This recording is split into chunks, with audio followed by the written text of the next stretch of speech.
से जाके रखने जाती है तो बोलती है कि तुम ये क्या कर रही हो। तो वो बोलती है कि डिवोर्स पेपर को रोज रोज देखने तो तुम्हारे रिश्ते सॉर्ट नहीं हो, तुम्हारी प्रॉब्लम्स सही नहीं होगी।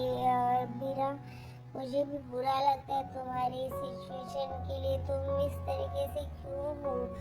मैं तो जानती थी कि तुम ऐसी तो कभी नहीं हो सकती कि तुम अपने हक के लिए और जो गलत है उस चीज के लिए तुम लड़ना छोड़ दो। तुम तो हर चीज को जिद से हासिल करने वाली थी, तो तुम्हें अब क्या हो गया अबीरा, तुम क्यों नहीं अपने लिए फाइट कर रही हो। तो ये सुन के अबीरा को बहुत मतलब वो समझ नहीं पाती, वो बोलती कि ऐसा कुछ नहीं है रूही, तो ठीक है। अरमान वो अपनी तकलीफ को छुपाने की कोशिश करती, तभी रूही जो होती है उसे समझाती है कि अबीरा तुम इस तरीके से मत करो कुछ भी, वहाँ तुम्हारे लिए कोई भी कुछ नहीं सोच रहा है। तुम मैं समझ रही हूँ, तुम तो अरमान के लिए सोच रही हो ना कि अरमान ने सही किया जो भी किया वो, पर तुम ये नहीं समझ पा रही कि अरमान अपनी माँ के साथ खड़ा है, तो तुम्हें सही लग रहा है कि हाँ तुम्हारी गलती है, बट तुम भी तो अपने भाई के ही साथ खड़ी थी, तो तुम वो चीजें वो लोग क्यों नहीं समझ रहे। मैं कोई भी समाज का लोग ये नहीं सोचेगा कि अगर कोई लड़की अपने मायके वाले के साथ खड़ी रही, उनके लिए स्टैंड लेगी, तो वो कोई नहीं समझेगा। पर अगर लड़का अपने परिवार के साथ खड़ा रहा, अपने माँ बाप के साथ खड़ा रहा, तो वो सही है।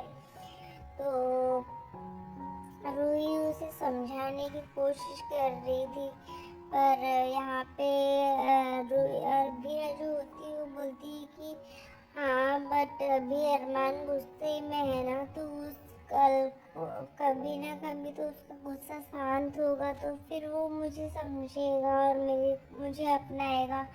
गलती तो मैंने ही की है ना, सबसे पहले मैंने डिवोर्स पेपर में साइन करके मैंने ही गलती की, तो फिर मैंने ही अपना रिश्ता तोड़ दिया, अपना रिश्ता पूरा अपनी जो मेरी लाइफ थी मैंने ही स्पॉइल कर दी।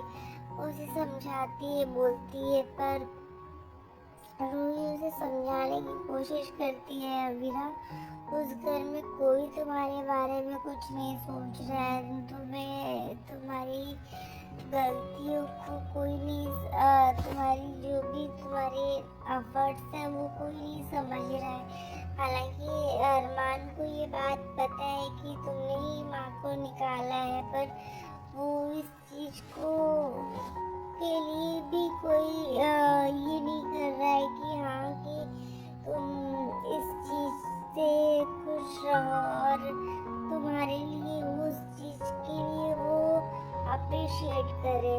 पर तुम्हारी गलती उसे सबको दिख रही है, तो वो अपने भाई के साथ खड़ी थी, वो उसे समझ नहीं आ रहा है, पर वो अपनी माँ के साथ है, अपनी माँ के लिए वो लड़ रहा है, वो उसे दिख रहा है, तो वो उसे समझाने की कोशिश करती है। फिर वो बोलता है कि रूही जो होती है वो अपनी कोशिश करती है कि समझा पाए, पर अबीरा यहाँ पे फिर भी अरमान की ही लिए सोच रही है और अरमान की तरफ से ही सोच रही है। तो वो बोलते अबीरा को बोलती है कि क्या तुम्हें लगता है कि इतना कुछ होने के बाद अरमान वापस से आएगा। वो तो कॉलेज में आया था तुम्हारे लिए ही ना, तुम्हें मनाने के लिए, लेकिन अब तुम्हें लगता है कि वो कॉलेज आएगा।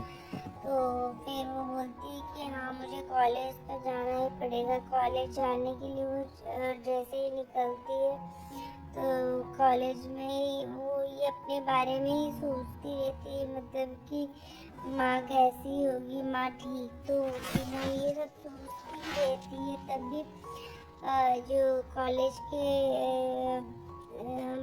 उसके क्लासमेट्स होते हैं वो सब उससे टॉन्ट मारते हैं कि ऐसा ऐसी इतना अच्छा प्यार करने वाला पति मिला था और ऐसी धोखेबाज उसको पत्नी मिली जिसने अपनी सास को ही जेल में डलवा दिया। ये सब सुन के फिर उसे बहुत हर्ट होता है क्योंकि अभीरा के ऊपर सब लोग उंगली उठाते रहते हैं और फिर उसे ऐसा लगता है कि अब तो अरमान सर भी नहीं आएंगे। वो बेचारे इतनी कोशिश करते थे इनको मनाने के लिए, तो ये तो फिर उनको बहुत ही बुरी तरीके से हर्ट कर दिए। तो अब क्या ही मनाएंगे वो और क्यों नहीं आएंगे, इसकी वजह से हमें अपना सर भी हम खो देंगे।